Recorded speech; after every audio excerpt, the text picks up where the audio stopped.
라오스댐 붕괴 사고 원인과 관련해 라오스 정부가 현재는 자연재해에 무게를 두고 있지만 인재 가능성에 대해서도 상당한 관심을 두고 있는 것으로 전해졌습니다.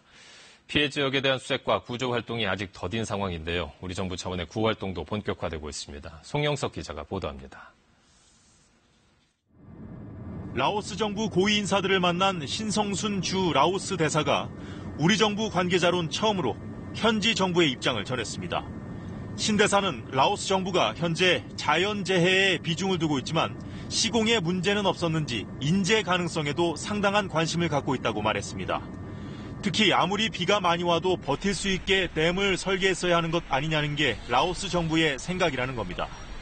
그런 만큼 라오스 정부는 SK건설을 통해 댐 건설에 어떤 기술이 쓰였는지 확인할 예정이고 사고 조사에 외부 전문가를 참여시킬 것으로 보인다고 신 대사는 덧붙였습니다.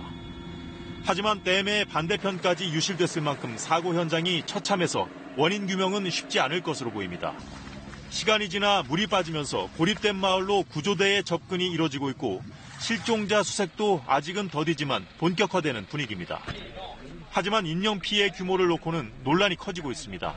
사망 27명, 실종 131명이라는 현지 관영매체 보도 이후 추가 정보가 공개되지 않는 가운데 당국 발표보다 훨씬 많은 인명피해 가능성을 제기해온 외신 보도에 라오스 정부는 가짜뉴스라고 반발했습니다. 이런 가운데 우리 정부가 보낸 담요 1,200여 장 등 구호품들이 오늘 현지 재난당국에 전달됐습니다. 의료진 등 20명으로 구성된 우리나라 긴급구호대도 잠시 뒤 현지에 도착합니다. KBS 뉴스 송영석입니다.